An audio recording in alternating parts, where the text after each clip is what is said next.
Okay, if everyone's ready, we'll get started. So I'm so happy to welcome our first keynote speaker of the event, Mathias Juell Johnsen, on his guide against greenwashing.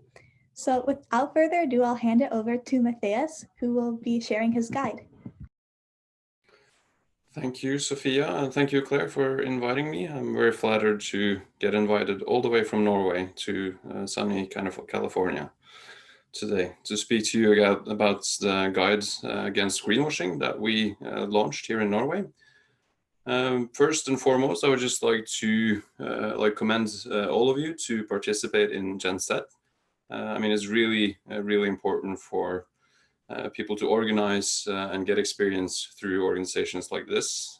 Personally, I think the most important experience that I have gained throughout the years when I was in school was from participating in organizations like this and like volunteering for student newspapers and the like. So yeah, really, it's a really cool initiative, and I would just want to commend all of you who participate in GenSet and also for gathering like this on a summit. So I'm just gonna present my screen to you. And I'm gonna do a presentation. And now I see that I'm not in the panelist view because I couldn't share my screen right now. Can you try again? I can try again. Yeah. Yeah, now. Okay. So, can you see the screen that I'm presenting right now? Perfect. Yes. Okay, so what you're seeing now is just the logo of the organization that I'm working for here in Norway. I work in Shift, Business Climate Leaders, and we are a member organization for businesses in Norway who want to make a change in the effort to avert the climate crisis.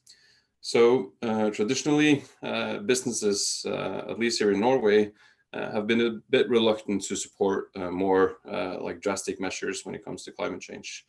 But we do need more radical policies to be able to reach the targets that we have ourselves as a nation and that we have through the EU, and that is also part of the Paris Agreement. So Shift was formed from business leaders here in Norway, wanting to make like a clearer stance on the issue and to be a positive voice on behalf of businesses when it comes to the debate on climate change. So the talk I'm going to do today, I've named The Guide Against Greenwashing. I was invited here after doing a TEDx talk on a campaign that we did, which we called The Guide Against Greenwashing, which is an initiative and also a guide with 10 principles to help businesses avoid greenwashing in their marketing. Because, as I'm sure you all agree, greenwashing is not a good thing at all. It really confuses people on whether the products that they are buying are actually a part of the climate solution or a part of the climate problem. And as of today, I'm sorry to say that most goods and services are actually more a part of the problem than a part of the solution. But still, a lot of these goods are advertised as something that is good for the environment, which cannot be documented in any like reasonable way. So we just want companies to be more open and honest in the way that they communicate about their products. And that's why we created a guide against greenwashing. And it's also meant as a tool to help businesses get better, not only at how they communicate their work on sustainability, but also to help them get better on sustainability. So as you can see, like underneath the title here, I've written how climate activism is moving into the boardrooms. You know, most people see climate activism as something that's happening in the streets, like where you have young people holding banners, chanting to politicians and businesses to actually make an effort on climate change.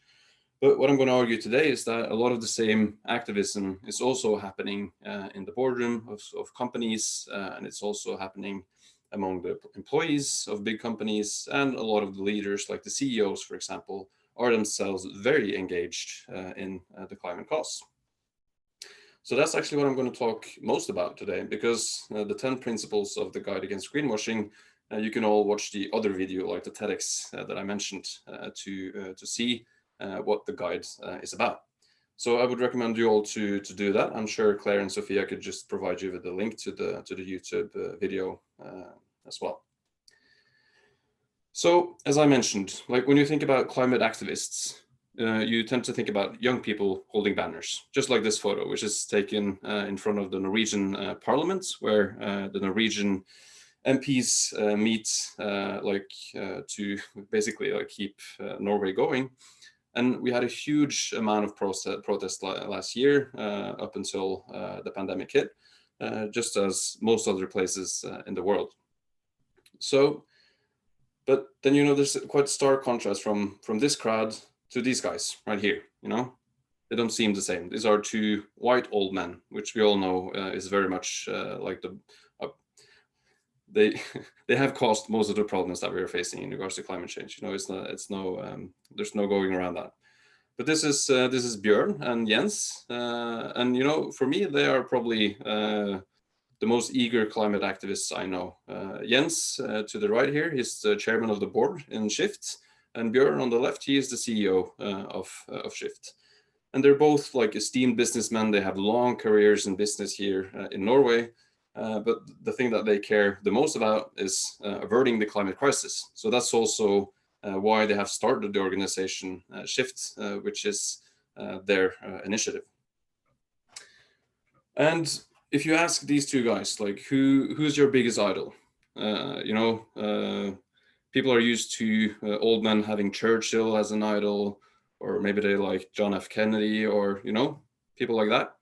But these two guys, their biggest idol is of course Greta Thunberg, just like the rest of us, because as I mentioned, what they care about the most is to avert the climate crisis, and they see Greta Thunberg as a really like one of the driving forces of this century in like when it comes to moving politicians and businesses to actually make the right choices on these issues.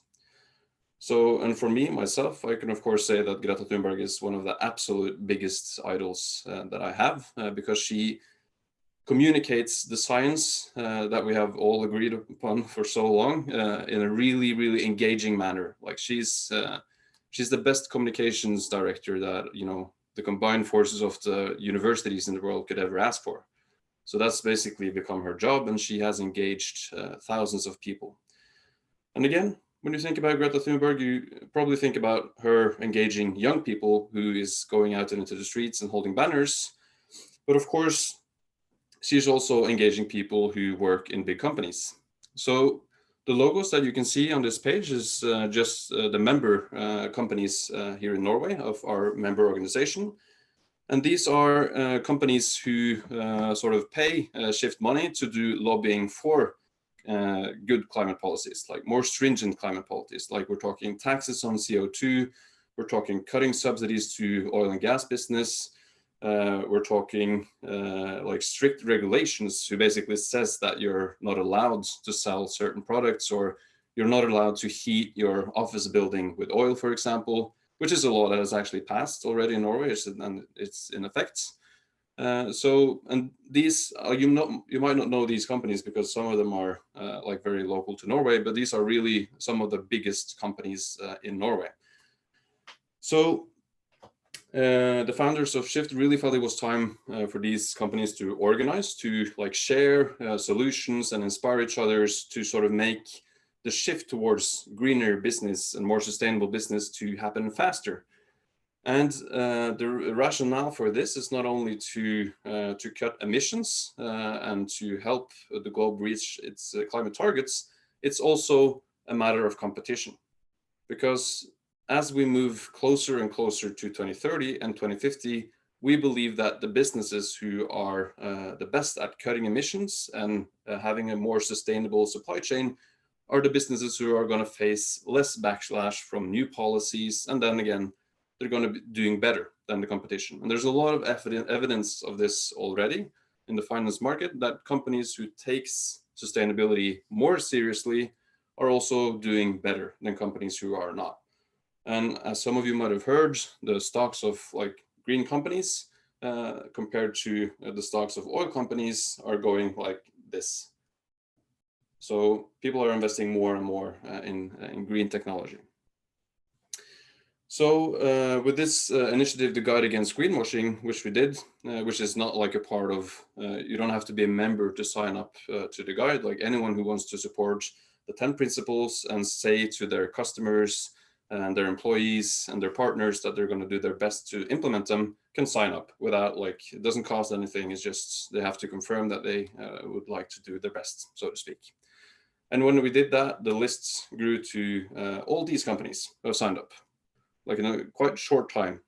So there's so many companies who look at these principles, which are actually kind of strict. I mean, there's probably none of these businesses who can live up to all of these principles at this point, but they do not hesitate to sign up and say, yeah, we should do our best to really, really try to sort of get better at this. And so why has this happened? I mean, Norway is a relatively small country, and we're very known for producing massive amounts of oil, which is another case entirely. Like, regretfully, we don't have any of those businesses within our member organization yet, but we're going to try to work to get them in. But Norway is a relatively small country. We're highly educated, and we have been like reaping the benefits from really high oil revenues for decades now. But still, I think that this is a clear signal that the world is changing. And even though Norway is small, the market that these companies operate in is really big. I mean, they have like 70,000 employees just in Norway, but they have operations like far beyond Norway. For example, Statkraft, which is actually Europe's biggest producer of sustainable or renewable energy. And also, even though Norway is not a part of the EU, for all intents and purposes, in a lot of cases we are, because we are collaborating on so many platforms and we have a very like specific deal with the EU that we work together with them in. So we feel like we're a part of Norway, and Norway feel like we're a part of the EU. And also there's sister organizations like Shift in almost all the European countries. And we have our own network, which we again work together, where we talk about stuff like how can we impose a border tax on carbon, how can we get the EU Parliament to raise their emission targets for 2030, and how can we make the stimulus packages which have all been introduced after the pandemic hits to go in a more green direction. And you can very clearly see that the EU is taking heed to all of this. Like, the businesses are all chipping in, and whereas businesses traditionally paid huge amounts to lobbyists to make sure that stringent climate policies did not come into place, we are sort of starting to even out the balance a bit. There's a lot of businesses who want more stringent climate policies because it's going to make it more it's going to make it easier for them to sort of implement all the ideas that they have for a greener future and actually make money out of it, which is in the end what all businesses need to actually start doing things, is that they want to make money out of it. So with more stringent policies, their technologies and their services are going to win bigger market shares.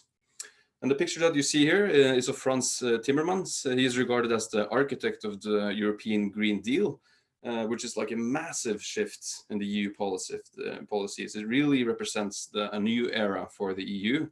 And also, a lot of people was afraid that this work was going to halt a bit when the pandemic hits, but it actually seems like more of the opposite is the case. It's accelerating. President von der Leyen of the EU, as you can see here, talking to the EU Parliament, has just launched more ambitious targets, saying that the EU will cut at least 55% of the emissions by 2030, which is much more than what we planned to do before. But still, it's really smart, because if we don't do the 55% within 2030, it's going to be really hard to reach climate neutrality within 2050. So this again, of course, translates into businesses setting higher and higher ambitions, because they see that the EU says that everyone sort of has to cut their emissions by 55% within 2030. Then companies start to feel like they want to be better than the competition. If the goal of your company is to be average, it doesn't tend to resonate that well, with the shareholders and your customers and so on and so forth. So a good example of this, like the EU leaders agreeing to the new targets, is stuff like this, where Microsoft say that they will be carbon negative by 2030, and after that they will start to clean up all the carbon that they emitted to the atmosphere from they started and up till this point. And companies do this because, of course, you want to be better. You want to be the one who implements new technology and creates shifts, because that's going to be hugely successful for your company. So the relay is a shift, and I sort of tried to create this ladder here where I showed you how people in the boardrooms are really impressed by Greta Thunberg, and they're really impressed by the climate activists, which in a lot of cases is perhaps their own children. And this will translate into more stringent climate policies that will really help us to reach our climate goals. So what we in Shift feel, to sum it up, is that we're sort of entering a new era. On this picture, you can see the Apollo 11, which was the rocket who was the first to put man on the moon. And it sort of represented the end of what came to be known as the space race, where the Soviet Union and the US really tried to be, both nations tried to be the first nation to put man on the moon. And like to create this kind of rocket, I mean, the project in itself is amazingly complicated. It's like a staggering project. And like for all the people to involve, NASA was massive. And they, that they actually pulled it off is more or less a miracle. If you're really into this stuff, and if you read the books about the space race, there's like tons of stuff in there that you wouldn't believe. And like, we feel that in the same way, we're entering a climate race at this point.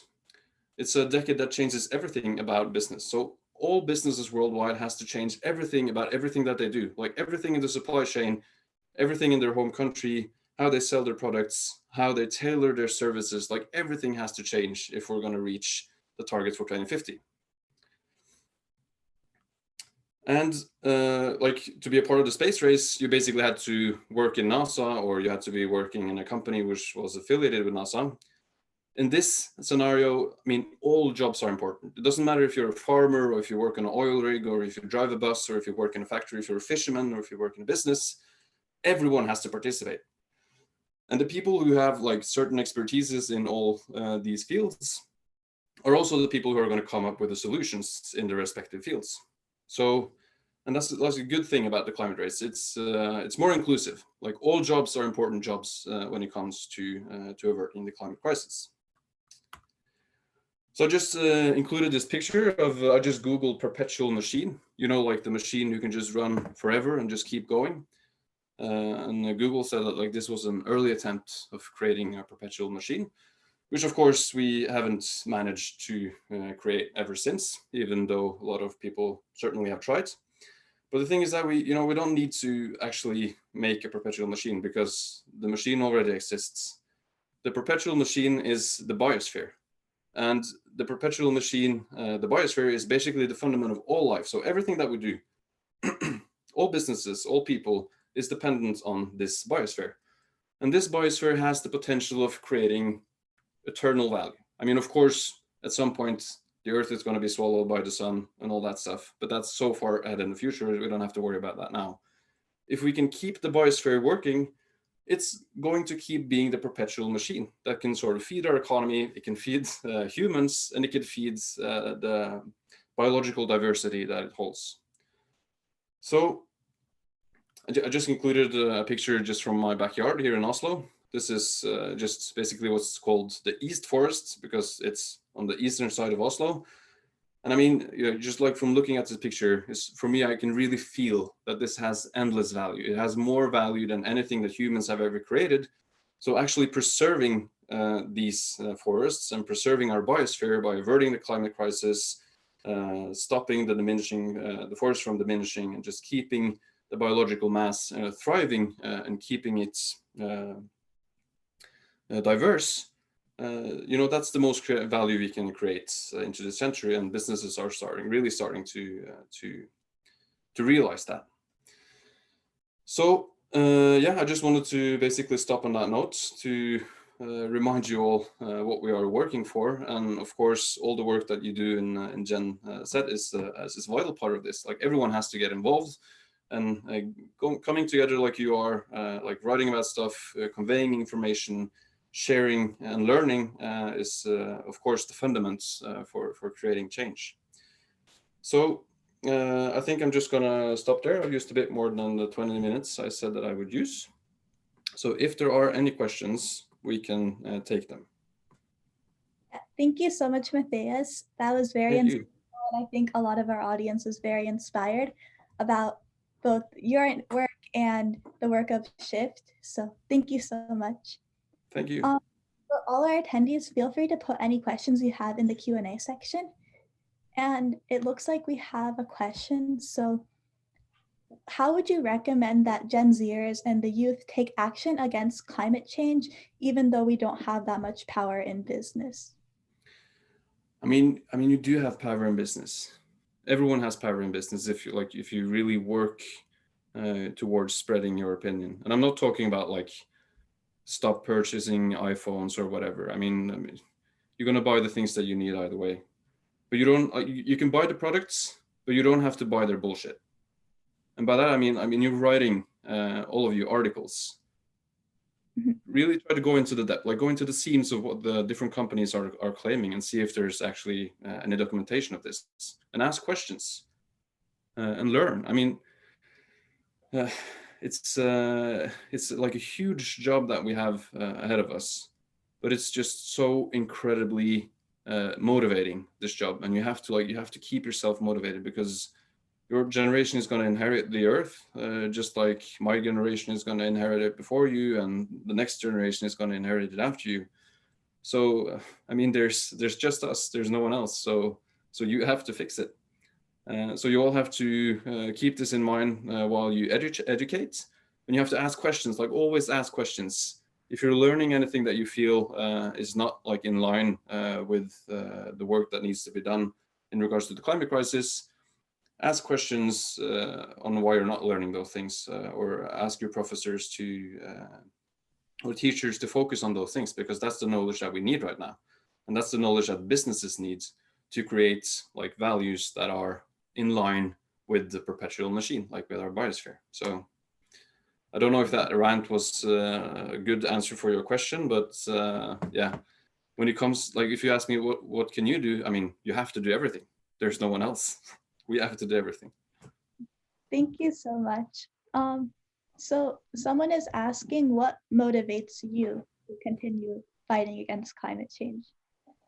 Basically meeting people like you, just like getting a request from you to talk to you guys is hugely motivating for me. It sort of makes me feel like I'm part of a community and we're part of a team that's all working on the same issue, with our different approaches, of course, and different nations and different policies. But what motivates me is sort of that we can all come together and solve this problem, which is just so incredibly interesting, and the payoff is so huge. We often think about like everything that we can lose, but of course you can just swap it around and say, just think about everything that we can save. Imagine just like saving the rainforests. Imagine saving the East Forest, which is in my backyard. And imagining like this picture that I've ended the presentation with. This is from the Norwegian archipelago of Svalbard, which is basically the northernmost society on Earth. And Svalbard is basically, I mean, the climate change or the global warming is happening way faster in the north. So Svalbard is increasing their temperatures of like 9 degrees this century, whereas here in Norway, it's going to be increased by 2 degrees or 3 degrees. So, and of course, as Svalbard gets this much warmer, the ice is going to disappear, the polar bears are going to disappear, and everything that was unique with the island is just going to sort of fade away. So saving that, swapping it around, thinking about like actually being part of saving that is just hugely interesting, and like, yeah, it motivates me so much. Yeah, definitely. I think that's what motivates us as well. Mm-hmm. I think that's all the questions we had, unless anyone wants to ask any other ones. I think we're about done. Thank you. Yeah. Thank you so much for coming. No worries. Thank you so much for inviting me again, and happy holidays to all of you. Yeah, happy holidays. Happy holidays. Thank Thank you. you. Okay. Have a nice day. Bye. Bye.